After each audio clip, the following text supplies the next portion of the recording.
isn't just a five-pointed star. It's an inverted white pentagram cradled in a wreath of antlers, the iconography of communism, in other words. I'll keep my armistice handy, detective. He doesn't actually reach for his gun. The star and antlers was developed in the 6th decade of the last century and quickly adopted by Mazov and the communards during the revolution. Even today, half a century after, the star and antlers retains the ability to evoke hope, disappointment, and fear in equal measure, to symbolize the toppling of the old order. Also, some social democrats were already using it. The wreath of antlers represents a natural crown. It was about building a society that could exist in accord with the natural world, and at the same time above it, because white is the color of peace. Smug superiority, aesthetic musings, the triumph of capital is undeniable. But maybe the guns were sort of cool. Revolutionaries had loads of guns.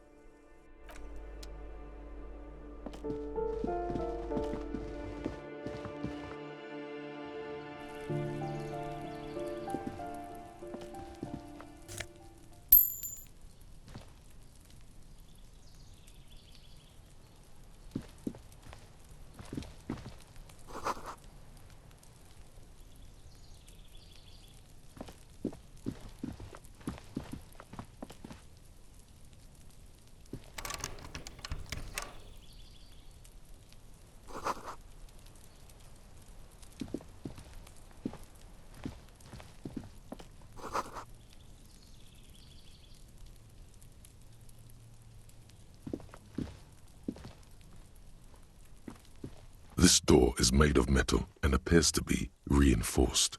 Someone here really values their security. Number 28. This is where the cleaning lady said the smoker on the balcony lives. Let's see if anyone's home. Knock on the door. No one answers. Looks like the young man we are looking for isn't home. I think our best chance to catch him is in the evening. We should return tomorrow after we have finished with our day's work. How about 9 p.m.? Sound good?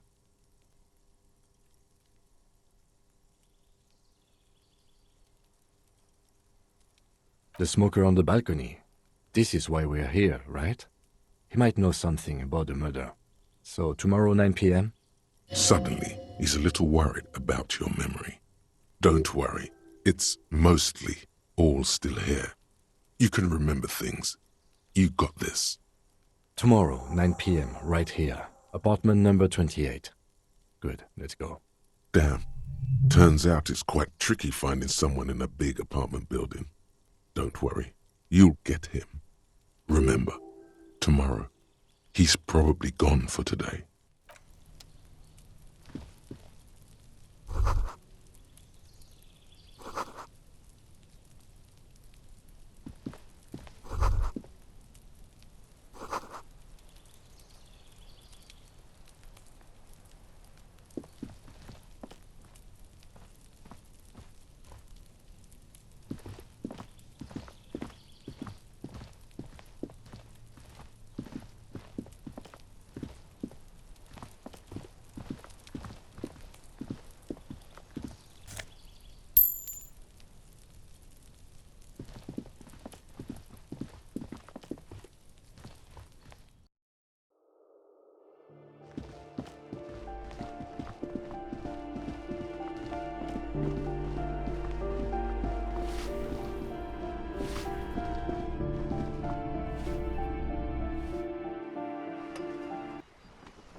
Ruination has come.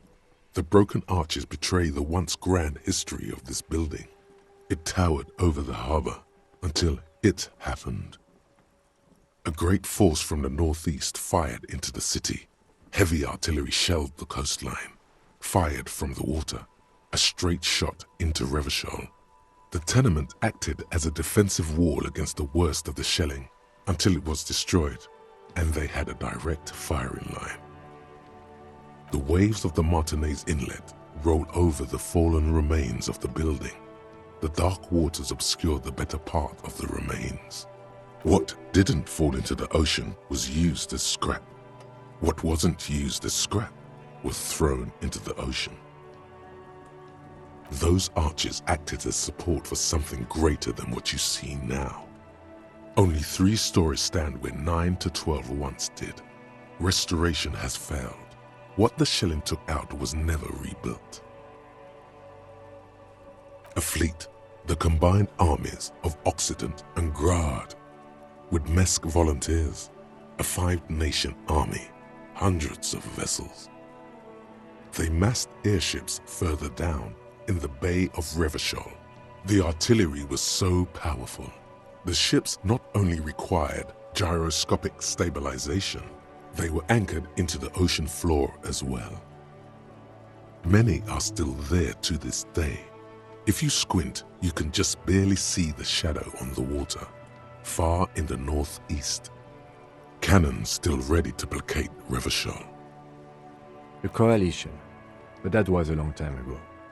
I think we should move on. It's chilly up here.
The pockets of these new jeans are perfect for sticking your hand into. Makes you look cool, calm, and collected. As your hand enters the pocket, your fingers brush against something, soft yet crinkly. Hey, it's a chewing gum wrapper. It reminds you of the fruity juice of apricots. You should inspect it closer if you have time. Something about the wrapper's texture is familiar. By the way, the raw materials were most likely exported from Seaguy, the apricot suzerainty, and processed in Sur-le-Clay into the apricot-flavored chewing gum loved by kids of today and yesterday. Something about it is familiar, and not only to your fingers.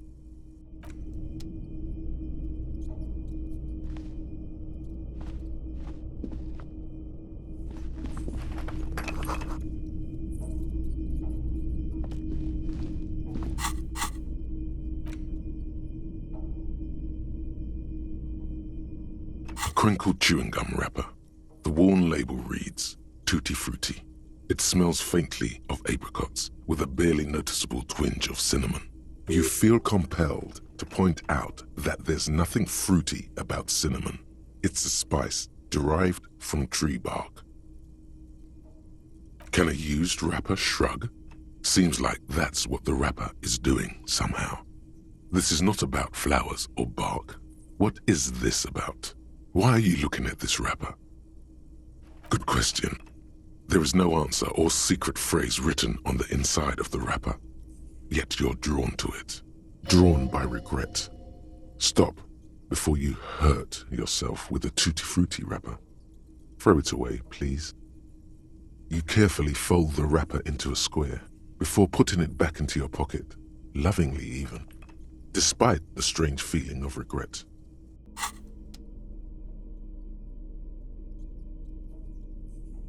It's just a racist mug.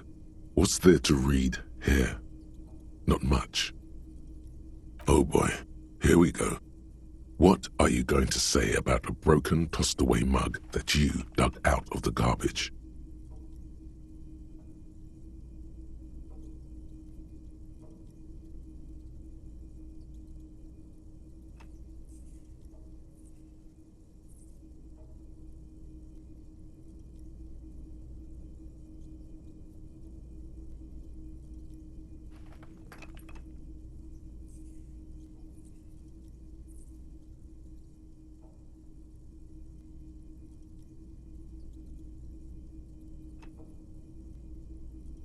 If you want to earn some change by guilting people, go for it.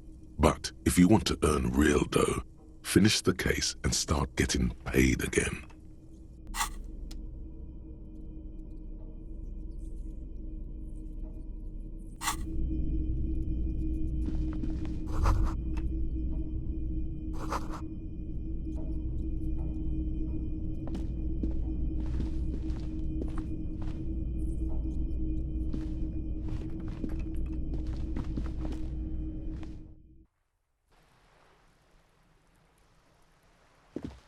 Ooh, the piggies have learned how to saunter up staircases. I didn't think you could do that with hooves. But here you are.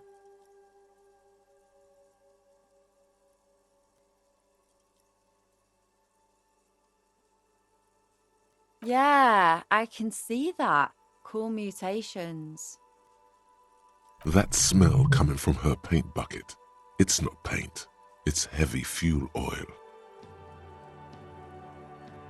Red-dyed heavy fuel oil, intended for exclusive use in government vehicles, to be precise. What did you think I was using? Aquarels? Sucked it out of a cop's fuel tank myself. Back in Jamrock.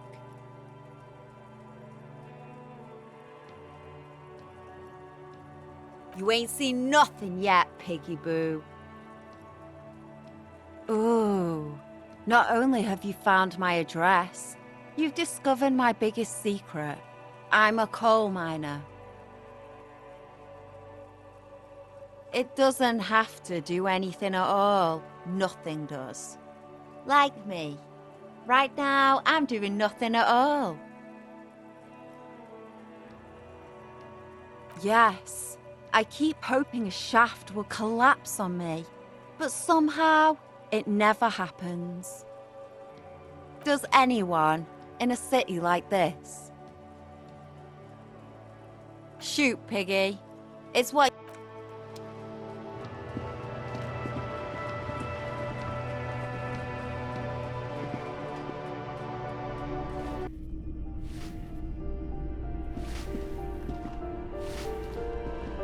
Give me a moment.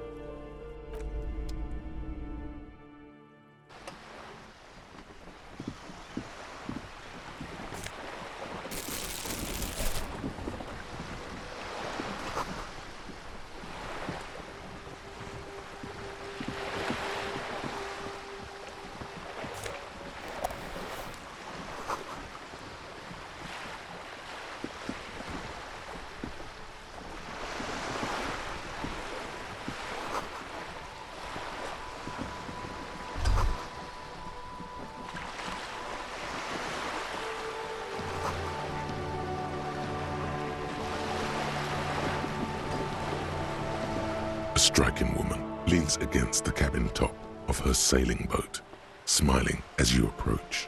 Her green raincoat glistens with droplets. A silk scarf is tied around her throat.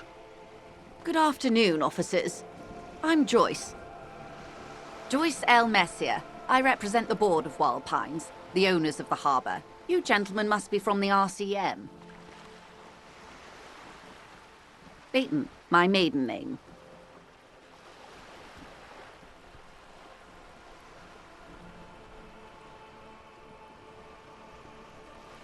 I'm glad to see you here. I was dispatched to handle a strike, not a lynching. Anything I can do to assist the RCM in this matter, I will, gladly. That is good to hear, madame. My colleague will take the lead on this interview. I should let you know that he is recovering from an unusual medical episode. Very unusual. But I can assure you of his ultimate competency. How interesting. I wish you a swift recovery. In the meanwhile, you have my full cooperation, and the full cooperation of the Wild Pines Group. It's hard to get a read on her precise disposition, but she appears helpful.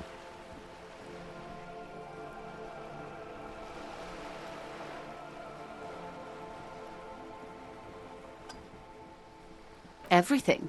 Right up to, but not including, trade secrets. First, you'd have to repeal the Emergencies Act of Trade in Aliments that gives me the right to silence. It's quite the octopus.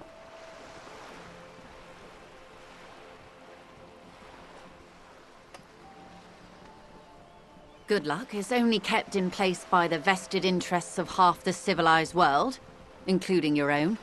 What the ma'am means is that the Emergencies Act and the RCM both get their authority from the coalition government. You'd be shooting yourself in the foot, in other words. But I am derailing us. You wanted to know about the strike. I believe the official title is Senior Labor Negotiator. In practice, I'm a grocery clerk. I relay the union's demands to Wild Pines and return with Wild Pines' counteroffer. And how are the talks going? They're not. That's the problem. The union stopped all negotiations a week ago, after that awful lynching took place. Now they won't even let me into the harbour. There's a 2-meter-20 racist behemoth blocking the gates. What can I say? The union employs a giant covered in tattoos. A racist giant. I guess that's part of their big tent organisation now. Let's say I was not making the kind of progress I'd hoped for when I first arrived. And when did you first arrive? I arrived 3 weeks ago. Yes, in the middle of February. The bay was still partially frozen then. I prefer to do these things on site, like the RCM. But the strike began in December. I wasn't the original negotiator here. I took over after Mr. Gaumont hit a wall with Mr. Clare, the union boss. Mr. Clare refused to speak with Gaumont despite concessions he'd granted the union in prior negotiations. This isn't the first time the union has gone on strike? Heavens no. There have been 2 prior strikes. Both times the union won significant concessions, including overtime pay and a medical plan. This time their demands are more, I guess you could say, aggressive. Mr. Clare told him to... how did he put it? Fuck off, midget. Gaumont is short of stature, you see. Keep in mind, this is a negotiator Mr. Clare has worked with before, and who was more than fair with him and the union. There are leaflets everywhere, and banners. What did they say again? Oh yes, every worker, a member of the board. Most of the workers probably don't know what that means.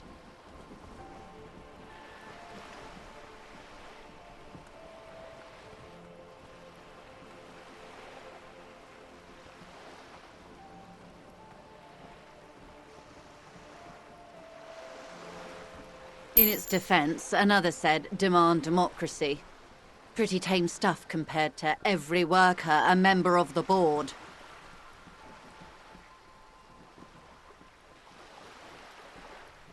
It's quite simple, you see. Every time the Wild Pines Group makes a decision, about what?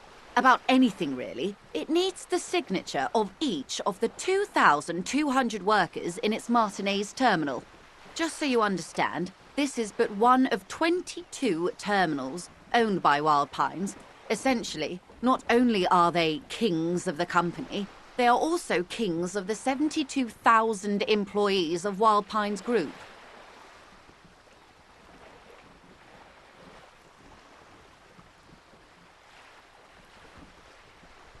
That may well be. It's not up to me to decide who is king, but as negotiations go, it's not a swell start. I'm not sure. Naturally, I assume that was just their opening position. A hard-nosed tactic with a side of mockery. But there's been no follow-up, just the same nonsensical slogan repeated over and over again. And now, people are getting lynched, I hear. Behind the whirling in rags. A disastrous situation if there ever was one.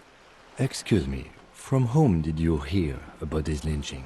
I first heard it from the bowyer at the gates. The one whose very name advertises his aversion to work. I think he said it was, "Call me mañana." This checks out.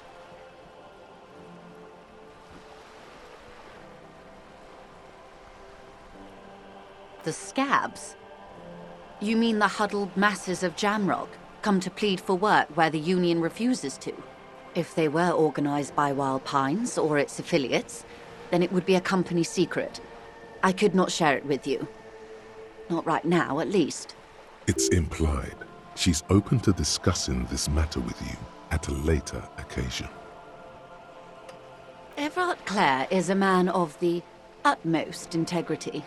If you can say one thing about him, it's that he always puts the interests of the workers first. Of course not. Everard is fantastically corrupt. I imagine he has a thick, viscous goo where you and I have blood.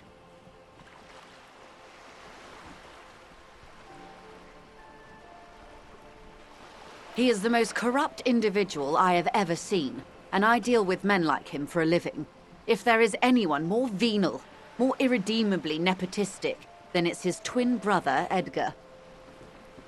Yes, Edgar looks exactly like his brother, except for that lazy eye. He also talks exactly like Everard does, and when one's term as foreman is up, the other takes over.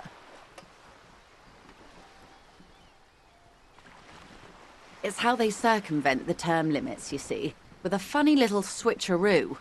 While in office, they've embezzled God knows how much of their workers' dues.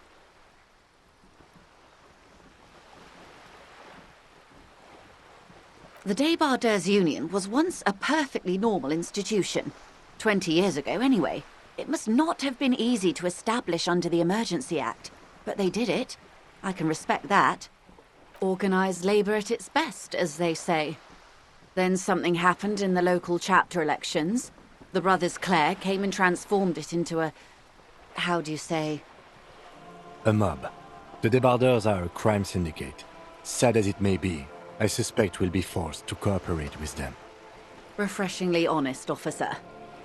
The company has tried appeasing in the past, but I'm afraid our concessions have only emboldened Everard and his brother. And your opinion, detective, if I may ask? I'm a curious and talkative person, you see. Would you say the Débardeurs Union is...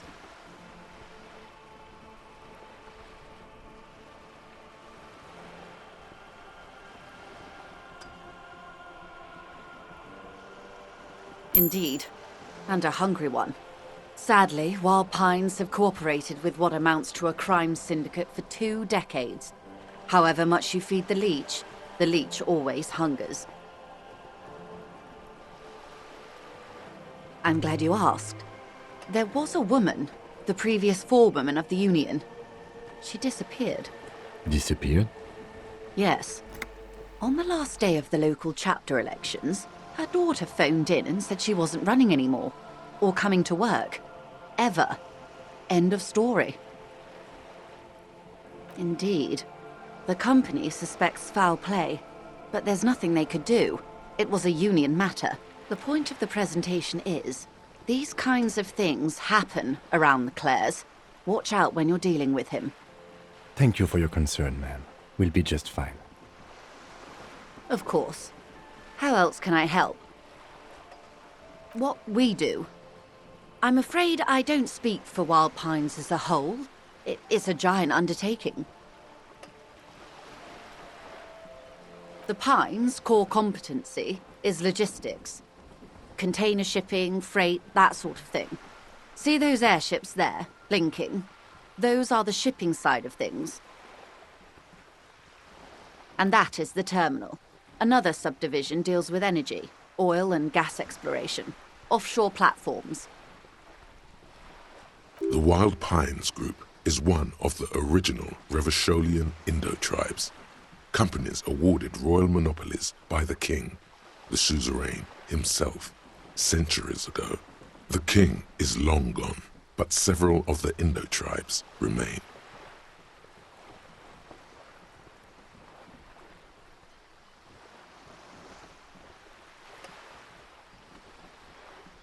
Why, thank you.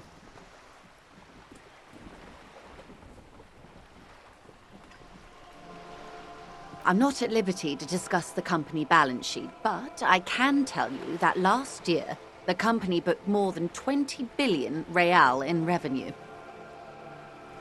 A billion?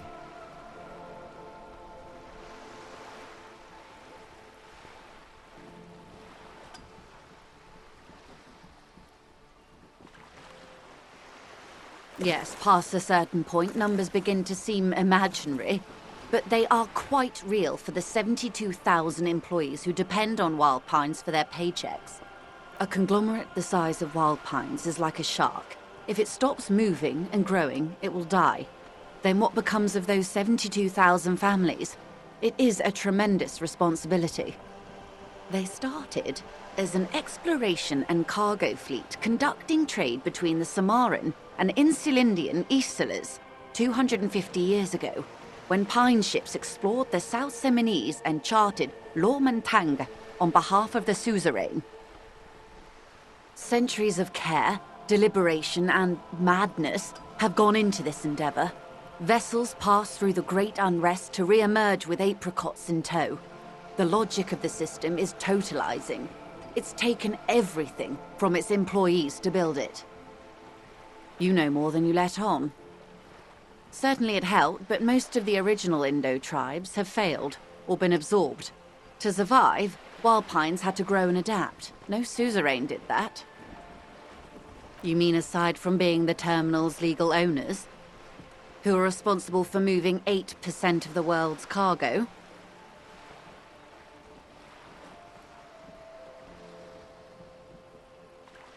There are no minor cogs in the system. Each terminal must be accounted for, lest the entire system break. Every hiccup in such a system means thousands lose their jobs, the world over. I'm here to assure that doesn't happen. With your help, hopefully, says her warm tone.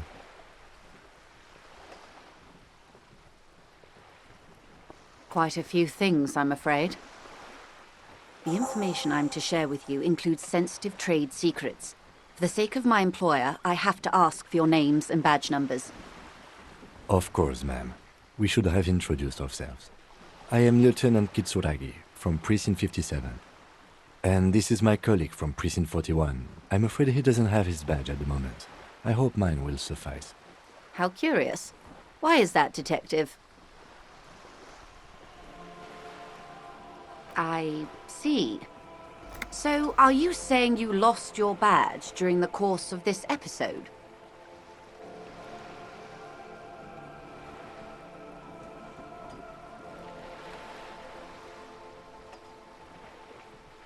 Oh dear. Some kind of encephalopathic amnesia. I don't even know how to respond. I do believe you, naive as that may sound. I simply can't imagine what you gain by faking such a condition. As I said, ma'am, his technique may be very unconventional, but he is an officer of the RCM. Of course, I sympathize, but I'm afraid I simply can't share anything more until I've seen that badge. Hang on. She's a professional negotiator. She should be open to some sort of mutually beneficial arrangement.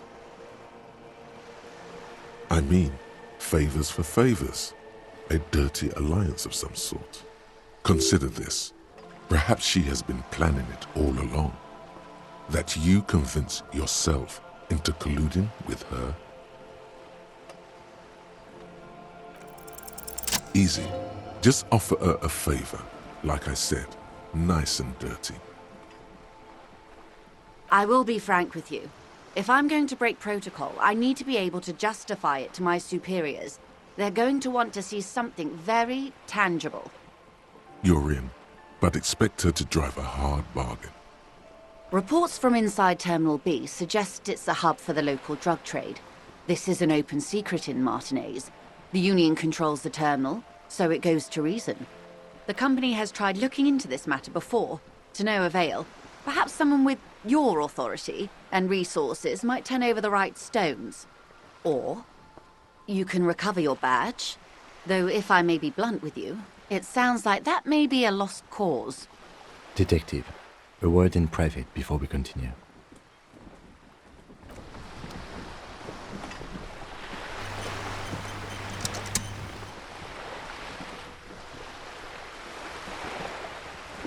This is not going quite as I hoped it would, Detective. Honestly, I was expecting you to use your unorthodox technique to keep her off balance and, not volunteer us to be her henchman. This woman is running circles around us. She might have known about your misplaced badge all along, or she's simply an adept improviser. Either way, we've played straight into her hands. Maybe this is all her plan. She might have heard about you.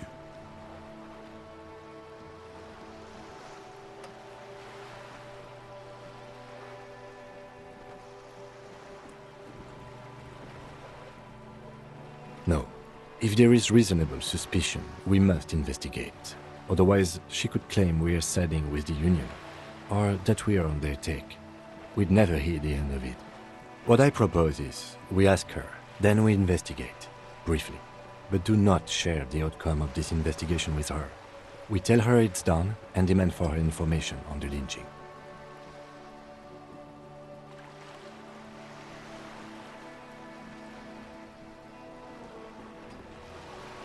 I wouldn't go that far.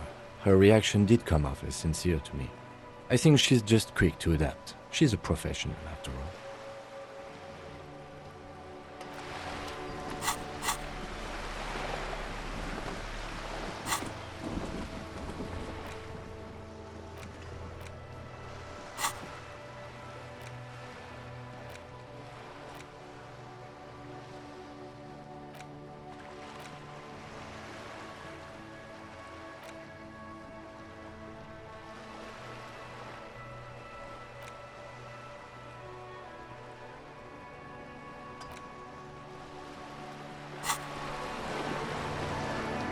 You're back.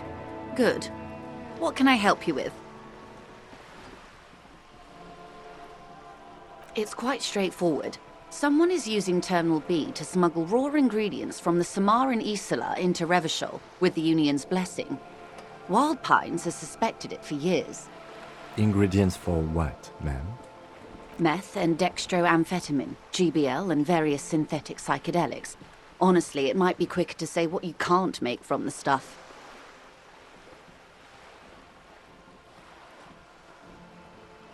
Yes.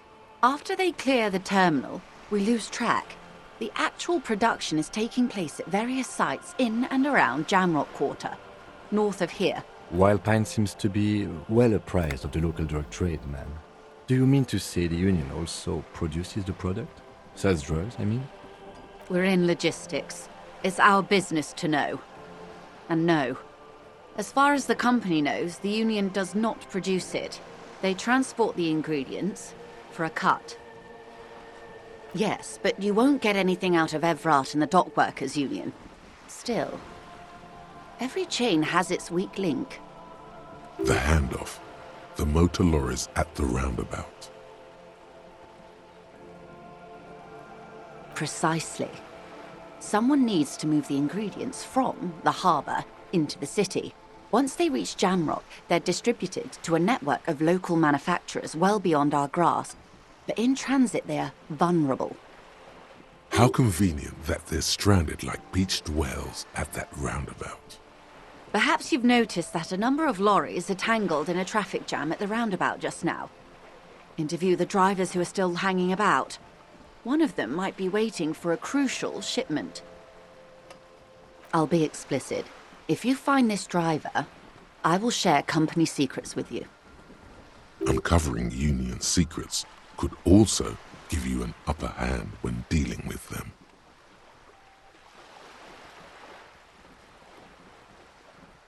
No. We asked East Motor Track to raise the drawbridge. The road company is a partner of one of our subsidiaries. However, this is a limited time opportunity. Once the complaint has been processed by the trade committee, they'll have no choice but to lower the drawbridge, and the operation will continue. Thousands of litres of raw ingredients will pour onto the streets of Revachol. Not the east across the river, but the west. The vulnerable, the weary. Well, at least this solves one mystery. What is that, Lieutenant? Why I had to call East Motor Track and beg them to open a drawbridge for me. I'd wondered since I first drove in, on my motor carriage. I am sorry for the inconvenience, Lieutenant Kitsuragi, but we need them trapped here. This is a unique opportunity. I'm sure you understand.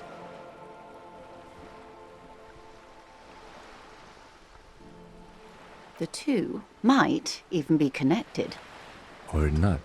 Though, if you have evidence to the contrary, I'm eager to hear it. As eager as I am to share it, Lieutenant, once the job is done. How do you think they're financing this strike? There are thousands of unpaid dock workers going strong for the 4th month straight. There was a shakedown of local businesses preceding the strike. Many were squeezed to bankruptcy to fund it. With all due respect to these desert cacti, the contents of a few cash registers cannot provide for 2,000 men. The local businesses can scarcely provide for themselves. Precisely. Smuggled out of that very gate at night, most likely, then loaded onto lorries and driven to Jamrock. You simply need to find one driver who will open up to you. It sounds like she tried looking into it herself, but she's clearly not the type your typical lorryman would confide in.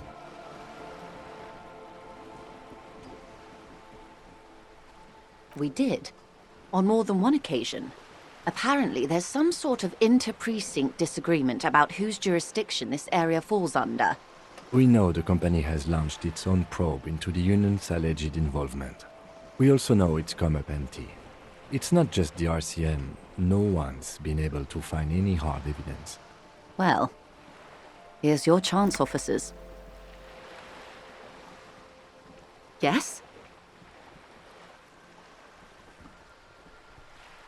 Excellent. According to my reports, there are at least 3 lorry drivers lingering near the roundabout.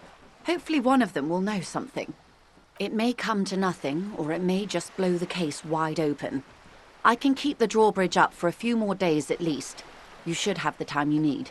In the meantime, let me know if there's any other way I may be of assistance. That's the man who was killed. I'm afraid this is a discussion for once we've cleared the lynching question.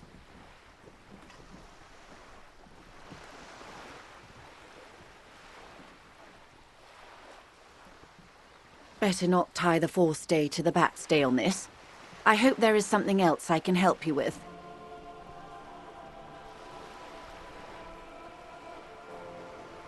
This reality. Yes, reality is your side case, an experimental side case.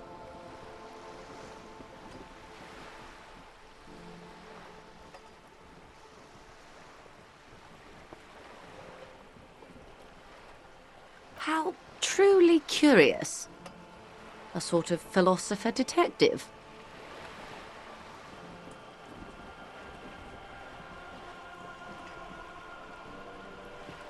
Are they now? A deep synthesis. I'll assist you however I can then. Go ahead. Ask. All right, we're in. I know these all look good, but begin with the first, okay? We're in Martinez, baby. A casual term of endearment popular among the 50-plus crowd. It's a disco holdover, pay it no heed. Aren't we all? She refers to your corresponding ages.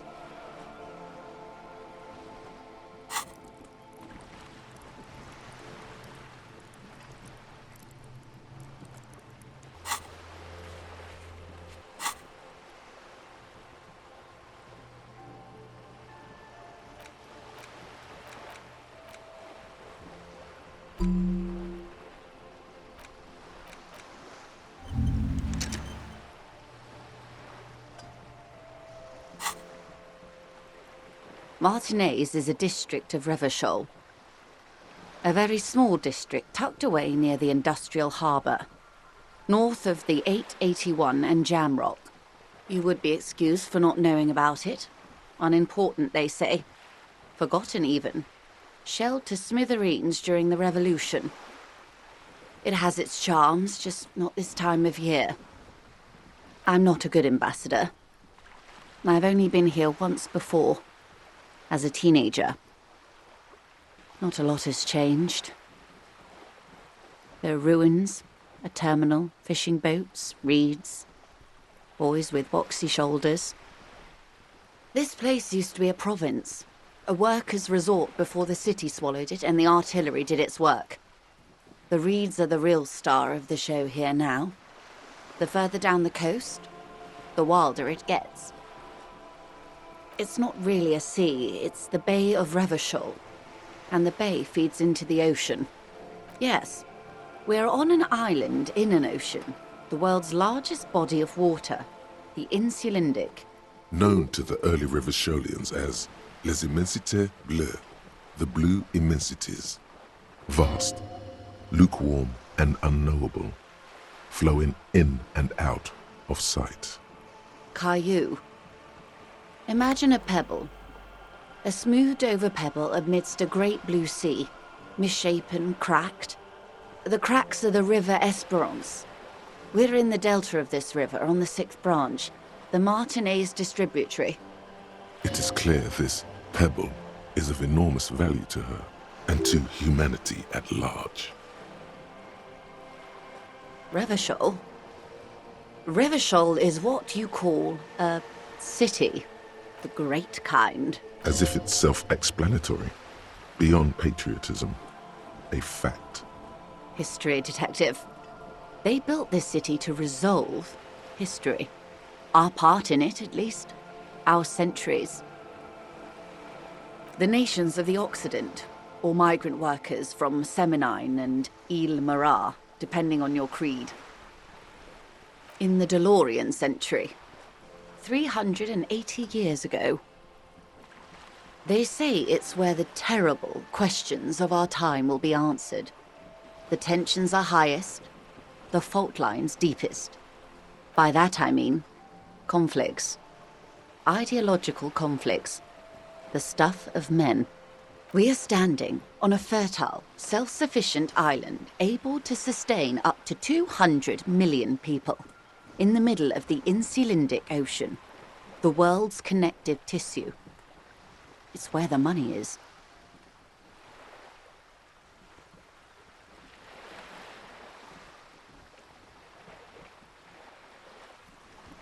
Oh, we're quite a way off. About 22 kilometers from the center of the world. That soldering iron is the Bank of the World building. The bottom floors are Insiacom. Coalition government, Insulindian Mission Command. Silence. She lowers her hand. The water, the light. It's as though you're seeing it for the first time. There is no recognition, only the immensity of the sea and the cold radiating from it. We are where we are. I have no truer answer to give, unfortunately. This is one thought you need to complete. Where are you? Was there something else you wanted to know? I remember something about a lowdown. This has been informative. Thank you, ma'am. I'm sure my memory-impaired partner has many more questions to ask, about even more fundamental aspects of reality. Might I suggest not asking them all right now? Madame Messier will be here later too, and tomorrow. Isn't that true, ma'am? Absolutely. My commitment here is long-term.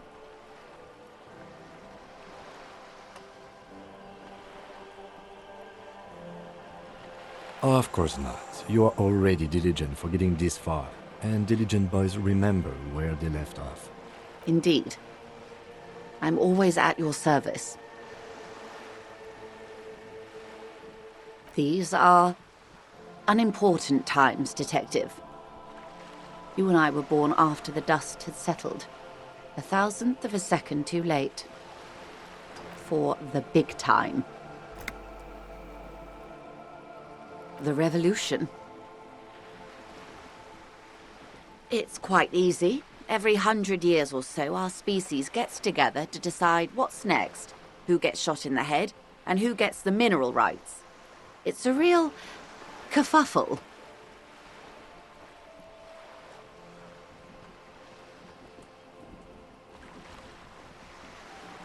The Liberals got the mineral rights. And by mineral rights, I mean everything.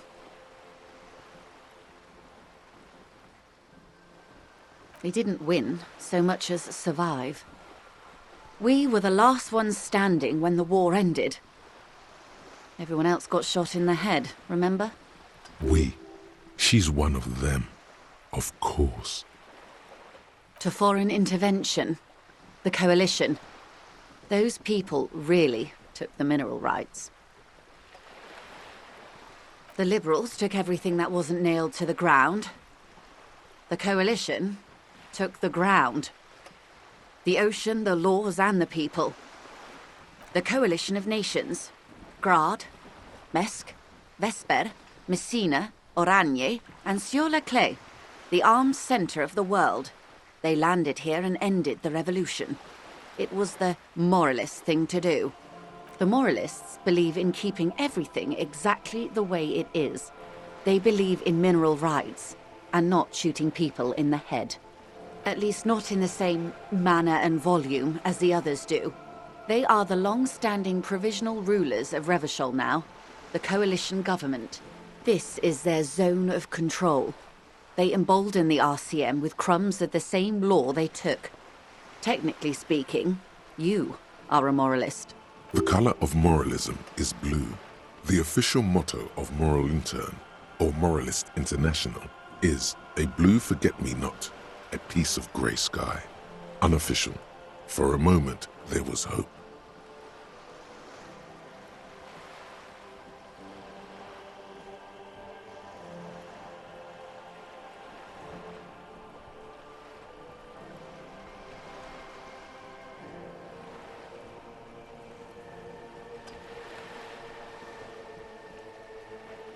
An almost endearingly moralist standpoint. It must be hard to take a moderate approach to head shooting in your line of work. Why, of course. We're talking Duke Out Central, full swing intra-species warfare. No, I would say the apes were neutral. On the other hand, those would be the communists. Generally speaking, 40 million people got shot in the head during the World Revolution. But the communists, they all got shot in the head. Oh, and the anarchists too. They shot them well. So well, one forgets they even existed. Did they ever? Before they got shot themselves, they shot 2 million people. Yeah, it was a kerfuffle, all right. Yes, the Insulindian deluge, they call it.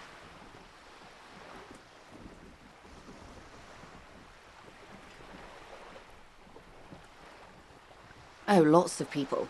Even the king got shot in the head, or thrown beneath a horse, or drowned. Accounts differ. It was unceremonious. Just as well, he wasn't actually the king. Just the king's nephew. The real king abdicated and lived out a long and productive life as a venture capitalist in Grad.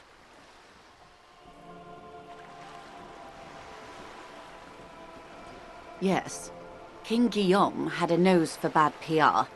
He ran before it. What is the expression? Went down?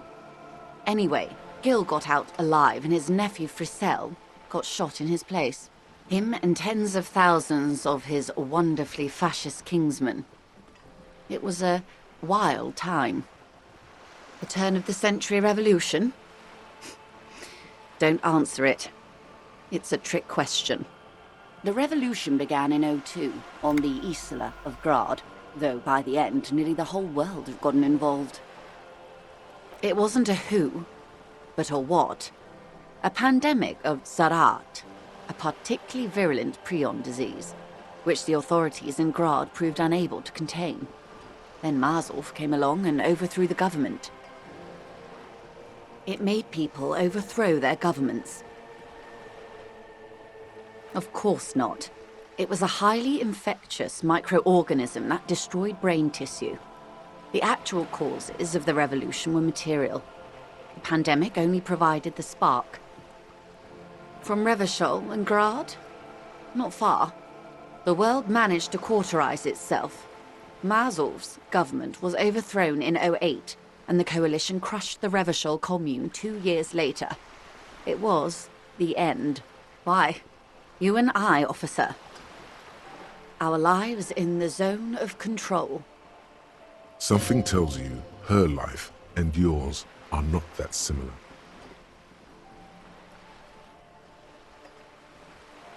A city-state divided into free market zones under the everlasting interregnum of the Coalition of Nations. And you, of course, the citizens' militia. The clatter of typewriter keys fills the main hall of the reappropriated silk mill. Precinct 41. Chad Tilbrook presses enter. Outside, Officer Elfboy Williams slams the door of an armored motor carriage. The zone of control is the third incarnation of Revachol, after the failure of the suzerain and the commune. Modernity. They developed the marvels of the inter-eastlery communication. Telematic milieus, radiation, colored plastics. Meanwhile, in Revachol West, the aftermath continues for the 5th decade. 51 minus 8 equals 43. Time flies. The 20s saw a decade of urban war, west of the river leveled, offshore platforms in flames. Still, it's regarded as an improvement on what came before. '08 to 19 was simply hell. The 30s? Things settled down in the 30s. Revachol East transformed itself into the world's largest tax haven, with the international community's blessing. For the first time in a long time, it seemed like things were going somewhere. No, it was a market mirage fueled by cocaine and quantitative easing. The 40s dispelled it like a cold splash, an Isla-wide hangover, you might say. And here we are. Welcome to reality, baby. For her to be where she is, Wild Pines Group must have picked the right side. They picked the winning side. That's why they're here, and others are not. Perhaps it wouldn't have turned out that way had I been in charge. I might have bet on the king and led the Pines to doom. I would have sided with the cannons. If you'd seen the calibers of the things, you might have too.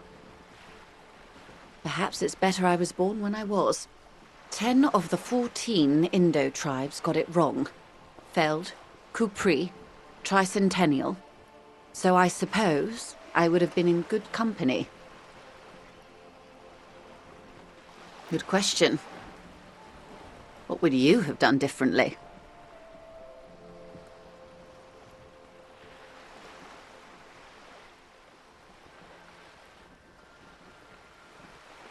You and everyone else. But that's got nothing to do with preventing the revolution. Oh, well. What was, I guess.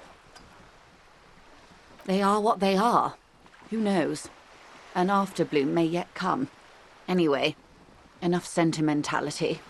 Is there anything else you want to know? Not so fast. Who is she in all this? Ask her who she is. She owes you an answer.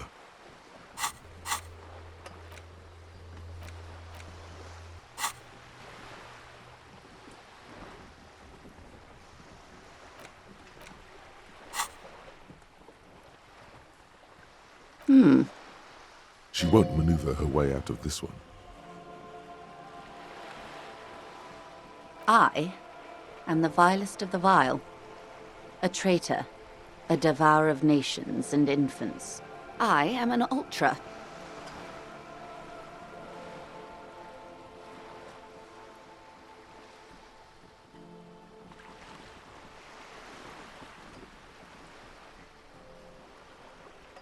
No, not like me. I am the nether creature of the Forbidden Swamp who pushed the king under a shitwagon and betrayed the revolution. Are you liberated enough to offer up your home on a plate for financial colonists? No, I think not.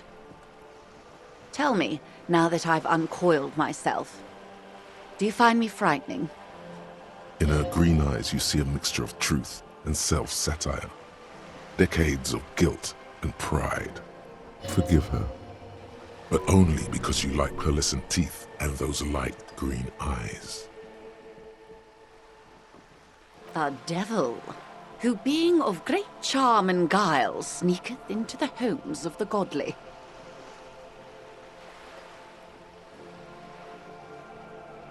I hope we're able to continue as friends, despite my scaly bulk and my intimidating liberal credentials.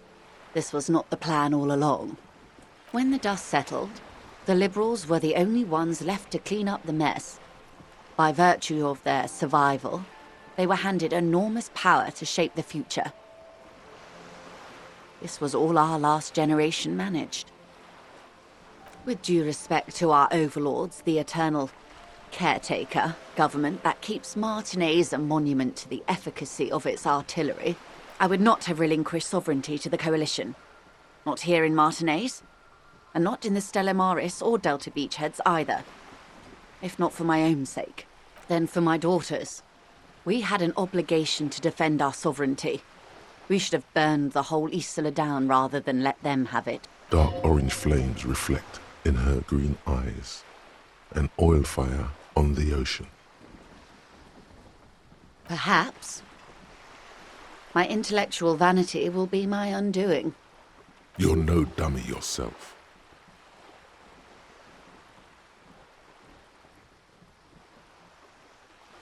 And the crown on your head as you lay in the casket.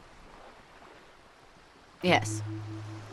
Whatever else I am, I'm also a mother and a wife. Now, glad to have been of assistance. The little that I know. Anything else? Of course, Detective. Take care.